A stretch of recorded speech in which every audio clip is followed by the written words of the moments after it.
Hello, welcome to Business Week, where we look at activities and major business stories in the week. I am Frank Komalape. Here's what coming up in a moment. Nigerian Mainstream and Downstream Petroleum Regulatory Authority counters claim by Dangote Refinery of granting licenses indiscriminately to marketers. Plus, Moody's ratings agency predict interest payment could take up to 36% of the government's income in 2024.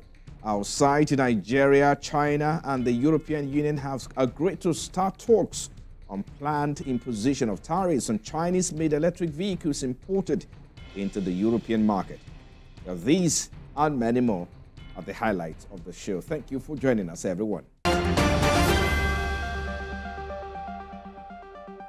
And let's begin with some stories that made headlines in the week. Nigerian Mainstream and Downstream Petroleum Regulatory Authority has countered claims by Dangote Refinery of granting licenses indiscriminately to marketers to import dirty refined products into the country.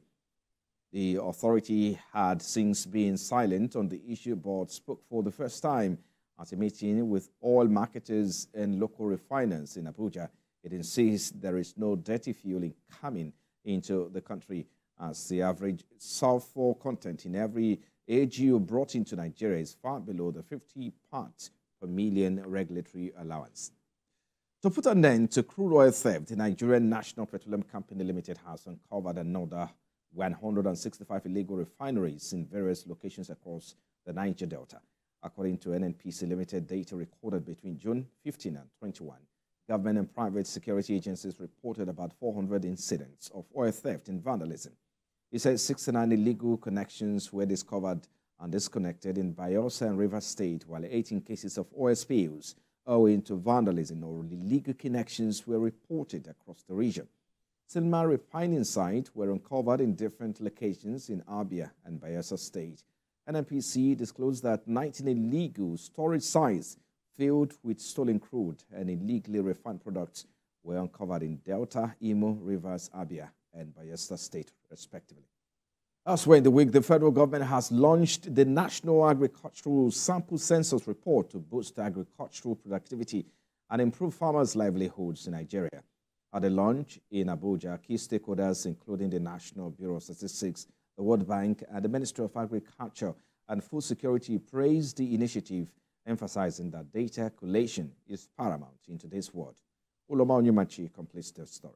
In 1993, the last comprehensive census report on Nigeria's agricultural sector was published.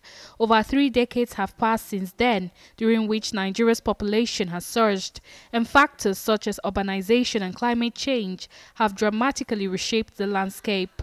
This is why updated statistics and data are crucial to guide and enhance agricultural practices.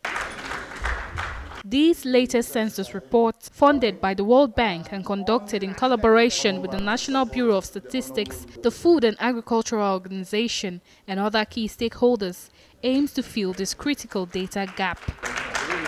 Among the many insights offered by this report, it highlights that insecurity, while a significant challenge, is less of a barrier to agricultural productivity than climate change. In the 6 local governments, there is no place in which agricultural activity is not taking place because of insecurity. However, because of other factors, input availability, energy cost, climate change. Let us leverage the insights from the last to transform Nigeria's agricultural sector into a robust engine for economic growth. Economic planners provided valuable suggestions and strategic plans that align with the report's findings. I hope, without seeing the report, that data and information on agricultural value chains are also included. It would not be out of place, sir, if we equally have 6 agricultural zones cut across the length and breadth of Nigeria. For the Ministry of Agriculture and Food Security, a key collaborating partner, this launch symbolizes a beacon of hope for Nigerians. With this information today, I think the management of our sector will become much more robust, which is exactly what we are out to do under the Renewed Hope agenda The report's highlights were presented, focusing on areas such as livestock, fishing and small-scale farming. And in the meantime, the Central Bank of Nigeria has reported a $172 billion increase in direct remittances in 1 month. The latest APS bank data analysis showed that the remittances totaled $138.56 billion in January, $39.14 million in February, and $104.9 million in March, $193.3 million in April, and $365.4 million in May 2024. The report indicates a 90% surge from April to May, hitting $365 million and 663% from January to May, indicating a robust growth in foreign currency inflows, a positive development for the economy amid rising debt and efforts to diversify revenue sources. According to CBN, this increase is reflective of its effort to enhance foreign currency remittance flows through formal channels. And also in the week, the Nigerian Maritime Administration and Safety Agency hosted the 2024 Seafarers Day celebration with the theme Navigating the Future Safety First. The event gathered key stakeholders to discuss the vital role of seafarers in global trade and the urgent need to address their challenges. TVC News senior business correspondent Ifonanya has more. The 2024 Seafarers Day celebration spotlighted the invaluable contributions of seafarers who ensure the seamless flow of global trade. The seafarers are the heart and soul of every ship. If you consider that ships move 80% of world trade, then simply put, ships move 80% of all our needs for our daily lives. It means the seafarers move the world. The celebration of the World Seafarers Day presents a unique opportunity to ensure energizing issues and propose innovative solutions to the challenges facing the sector. We must remain resolute and deliberate in promoting the growth and development of the marine and the blue economy sector. The theme, Navigating the Future, Safety First, highlighted the necessity of prioritizing seafarer safety and welfare. As we look forward to the future, we continue to support and advocate for the rights and welfare of seafarers, ensuring they have access to fair working conditions, decent pay. The National Assembly's relentless efforts in providing an enabling document to improve the safety standards of vessels, coupled with the comprehensive training. Government intervention was a major focus during the event. Many stakeholders called on the government and maritime authorities to take immediate action to protect seafarers' welfare and ensure timely payment of their benefits. Those ones that have contributed to the success that everybody has celebrated today, are we remembering them? That's the question. We have close to almost 2,000 seafarers that are yet to be paid their pensions. It's as bad as that. NIMASA pledged to enforce labor laws and improve working conditions, while also highlighting ongoing efforts to provide comprehensive training and support for Nigerian seafarers. Outside Nigeria, China and the European Union have agreed to start talks on the planned imposition of tariffs on Chinese-made electric vehicles being imported into the European market. The European Commission trade spokesperson Valdis Dombrovskis and his Chinese counterpart Wang Wentao in a statement said both parties have agreed to discuss the anti-subsidy investigation into battery electric vehicles produced in China. Meanwhile, Germany's economy minister will also double as German Vice Chancellor Mr. Robert Habeck, who is on a state visit to China, says EU's proposed tariffs on import of EVs from China are not a punishment, but compensation for the advantages granted by Beijing to Chinese companies. The EU's intervention comes after the US made a much bolder move of raising a tariff on Chinese electric cars from 25% to 100% last month. Well, those were the top stories in the business week. And still to come after the break, we'll focus, of course, our focus this week will be on Nigeria's rising debt and, of course, the interest on spending. We'll be back in a moment. Please stay with us.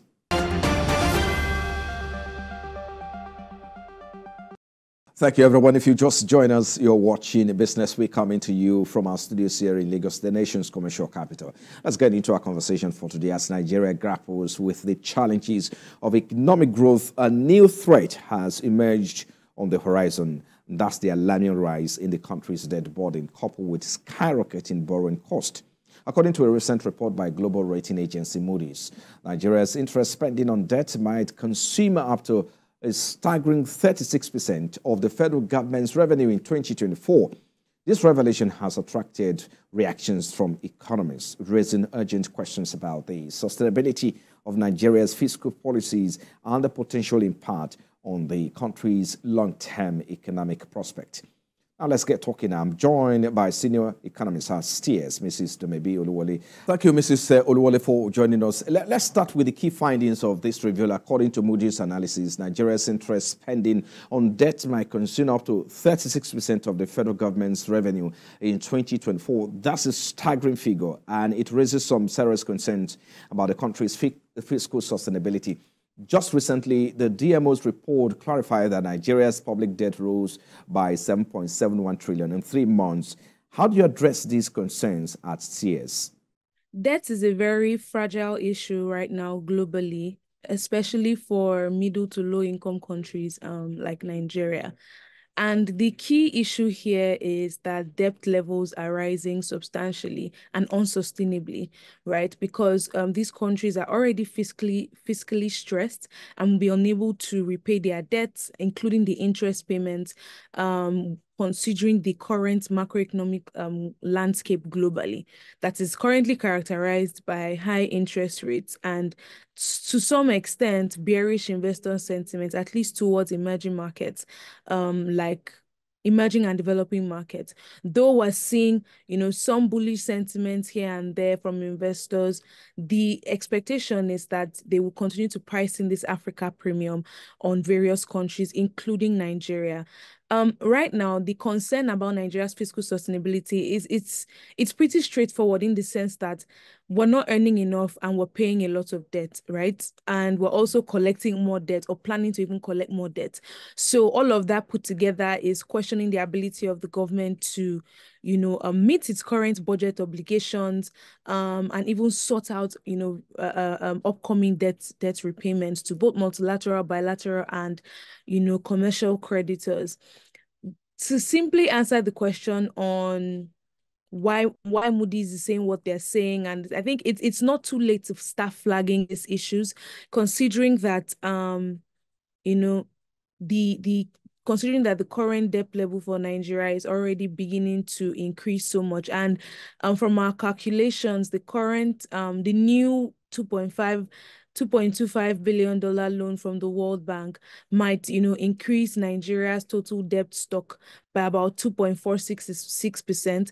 So while that might look a bit small or minute, when you consider the fact that Nigeria's debt to GDP ratio will now increase to 53%, which is above the IMF's 50% threshold for developing economies, then you can understand why, credit rating agencies like Moody's is flagging this issue with, debt service payments and debt sustainability. In terms of what the government can do right now to ensure that they are fiscally sustainable, they have enough to meet these debt obligations. I think we've had this conversation so many times, and it's just basically focusing attention on productivity, right? So even when you get these loans, when we get the additional loans, when we get some money, how do we spend them, and what's the trickle-down effect of those government expenditures on output levels, government revenue, and even generating substantial dollar dollar income to meet our current obligations. So that's the way I see the entire debt and debt service, and even debt sustainability conversation for Nigeria right now. Well said. We saw clearly that the borrowing cost for the federal government moved from an average of 12.8% in 2023 to around 19% in the first 5 months of 2024. And this is due to harsh tightening of the CBN's monetary policy stance. Even businesses are also having a fair share of these. Would you say it's a good time to start considering slowing down on its policy stance? I mean, the next MPC meeting is up in July, obviously. I wouldn't say that should happen just yet. There are other ways that the CBN can support businesses to reduce their cost of borrowing. And your question is actually split in two. So we're looking at the private sector and then also looking at the government. For the government, the high interest rate is supposed to, discourage them from borrowing from the CBN. They are not supposed to do that. We've seen how detrimental that has been to the economy over the years. When we saw an increase in ways and means advancements from, the CBN under Emefiele's time to the President Buhari regime at the time, and that significantly made our monetary policy, regime very loose, and the bulk of all of that is what we're still dealing with today, especially when you consider the fact that that debt has now been securitized to add to Nigeria's total debt stock, right? So it's not advisable that the CBN would borrow to the federal government. And thankfully, the new CBN governor has already reiterated that they're not going to venture into such, at least in the meantime, and at least based off of what he's saying. And we would take his word for it at the moment. The key thing here is that for the federal government to borrow from anywhere, they're obviously going to be scouting for low interest rates loans. And that's what the Minister of Economy and Minister of Finance has already been doing. We don't expect that they're really going to get so much of that because the interest rate environment globally is high. If you check through the financing agreements for the reset loan package, you'd see that the interest rate attached to that loan, even from the World Bank, is about 8.3%, right? Even though that is going to start happening from about 2030, still the interest rate is not 0%. It's not even 1%, right? So for low interest loans, borrowing from the federal government, for borrowing from the central bank is a no-no right now. That would only worsen Nigeria's current economic issues, right? And disincentivize investor confidence, and also just be far off from, the, will I say, conditions or the best approach to alleviate the economy right now in terms of being in good standing with the international community. The trade-off is that we're going to experience slow growth, right? It's a welcome trade-off if prices begin to go down when interest rates are increasing.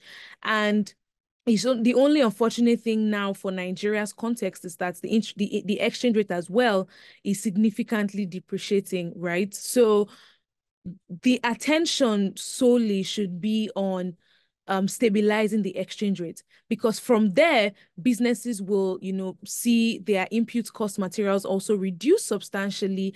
And to be very fair, to an extent, their borrowing costs, which sometimes are even, procured in which sometimes their loan portfolios are even sometimes in dollar terms, would see that also reduce, right? So essentially, I would say the focus right now for monetary authorities in terms of supporting businesses should be to ensure that the exchange rate is appreciating, and that only would happen if forex inflows are substantial. There are lots of conversations around increased debt servicing costs and the potential for credit downgrades, which of course are just a few of the challenges, part of the challenges that Nigeria must navigate due to its rising debt burden. And more importantly, the need to address the fallout of the ongoing economic reforms. So what additional steps can the government take to address this crisis and strike a balance between fiscal responsibility and, on the other hand, of course, the need for economic growth? So just before I answer this question, I just want to speak on the MPR bit. Yes, the CBN's Monetary Policy Committee meeting is going to take place in July, I think between 22nd and 23rd. And we do expect the CBN to remain its hawkish stance, right, to ensure that inflation which is currently at 33.95%, continues, starts declining. The June inflation numbers, we might see some impact from some effects, some base effects, minimally affect the numbers, but we don't expect that to be substantial. The June inflation numbers will still largely reflect currency depreciation, which was quite substantial in June. Now to the additional steps the government can take. Again, like I said earlier, it's a pretty straightforward thing. And I do believe that the federal government knows what it needs to do. For you to, it's when you think about it, how do you pay your debt? You just have to make money. And how do you make money? You have to make do with the resources that you have. And until we do see the federal government substantially address issues that are affecting Nigeria's ability to produce and sell and make money. At this point, we're all just watching what the federal government is going to keep doing to ensure that Nigeria produces more, because until we're producing more, we cannot earn enough forex to pay off our debt or even to meet our budget obligations. And consistently looking outside our borders for loans is not what we should be doing at this point. We need to make sure that the economy looks good enough for investors to keep bringing in capital, and not just hot money, but long-term investment capital inflows into the country. Well, maybe I'm going to let you go in a moment, but just before I let you go, let's look at, give us your outlook. What's your outlook for inflation in 2024? We saw inflation surge in May to 33.95% and food inflation at 40.65% in May. Speak to us about this one.